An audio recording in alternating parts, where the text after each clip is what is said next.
A recovery point objective, or RPO, is defined by business continuity planning. It is the maximum targeted period in which data might be lost from an IT service due to a major incident. The RPO gives systems designers a limit to work to. For instance, if the RPO is set to 4 hours, then in practice, off-site mirrored backups must be continuously maintained. A daily off-site backup on tape will not suffice. Care must be taken to avoid two common mistakes around the use and definition of RPO. Firstly, business continuity staff use business impact analysis to determine RPO for each service. RPO is not determined by the existent backup regime. Secondly, when any level of preparation of off-site data is required, rather than at the time the backups are offsetted, the period during which data is lost very often starts near the time of the beginning of the work to prepare backups which are eventually offsetted. When computers used for normal business services are affected by a major incident that cannot be fixed quickly, then the Information Technology Service Continuity (ITSC) plan is performed by the ITSC recovery team. This plan will always assume that the production computing equipment and the wider geographic location they normally reside at might become completely out of bounds at an unpredictable time, without any warning. The location chosen to rebuild the service, the recovery site, must be distant, for example, at least 10 miles from the normal production site, and suffer no threats in common with the production site. For example, they should not be near the same coastline. The ITSC plan must also satisfy two measurements: the recovery time objective (RTO) and the recovery point objective (RPO) for any potentially affected services. These measures are determined by a team of people, called the Business Continuity (BC) team, that quantifies what losses might ensue if the services are not available. It is sobering to think that potential loss of life appears in far more IT service risk assessments than one might assume. The RTO and RPO are time intervals, typically expressed in number of hours, specified by the BC team to be the longest time the business can allow for without incurring significant risks or significant loss, allowing system designers to specify designs that are as cost-effective as the RTO and RPO will permit. The RTO is the amount of time the business can be without the service, without incurring significant risks or significant losses. The events that mark the start and end of the RTO duration must be pre-agreed between business continuity and its staff. It is best to agree to start the RTO clock at the moment when it is decided to proceed with the recovery. Sometimes too much time is taken over the decision to invoke recovery. Sometimes major incidents do not start at easily definable wall clock times anyway. The RTO clock should be deemed to stop once the team responsible for testing the service, before it is successfully released to the wider user community, begin work. By defining the RTO in this way, it can be set to a very specific time period, which allows better decision-making at all levels, accepting that this compromises a little the principle of setting the RTO to be the amount of time the business can be without the service. The RPO is deceptively difficult to explain. The RPO is only a measure of the maximum time period in which data might be lost if there is a major incident affecting an IT service, not a direct measure of how much data might be lost.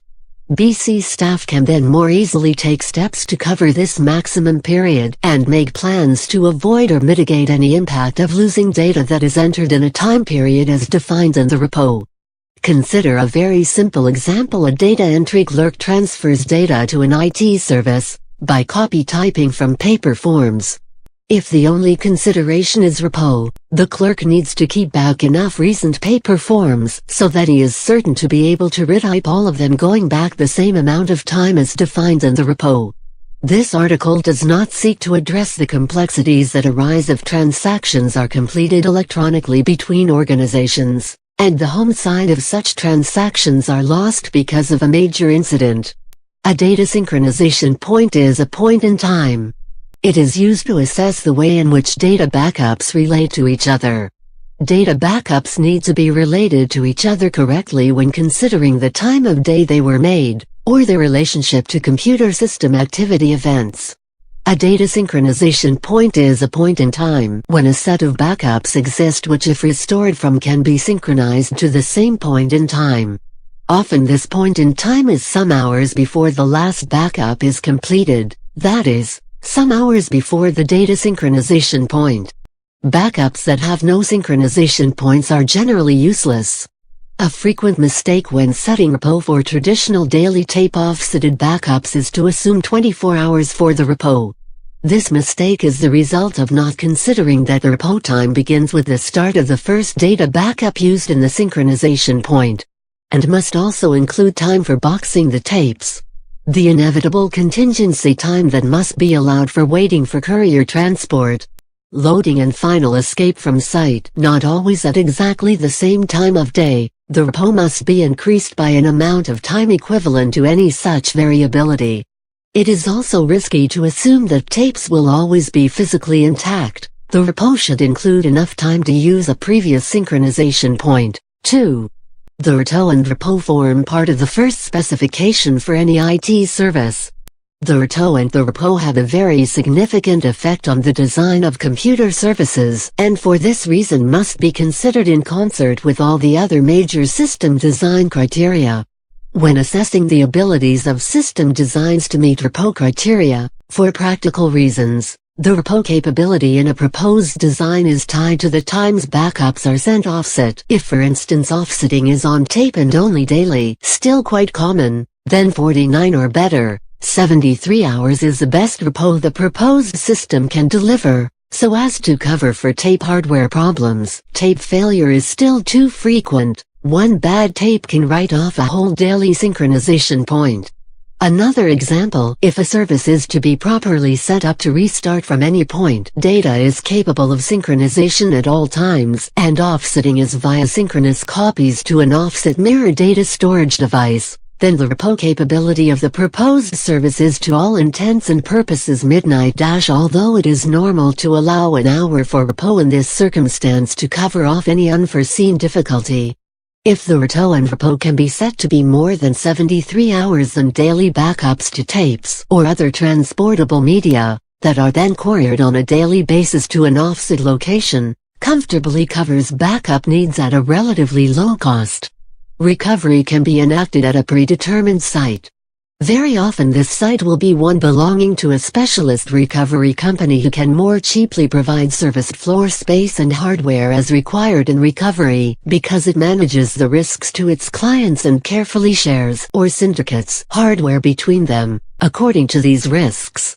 If the reto is set to 4 hours and the repo to 1 hour, then a mirror copy of production data must be continuously maintained at the recovery site, and close to dedicated recovery hardware must be available at the recovery site, hardware that is always capable of being pressed into service within 30 minutes or so. These shorter reto and repo settings demand a fundamentally different hardware design, which is, for instance, relatively much more expensive than tape backup designs. If very high volumes of high-value transactions are to be planned for, then the production hardware can be split across 2 sites. With a high-bandwidth network connection between the 2 sites, constant mirroring of data can be achieved. If the user community is dispersed or at least split across 2 geographic areas, then the configuration is resilient to single-site major incidents, with zero reto and repo being achievable, and very often little loss of service being experienced at most times of day.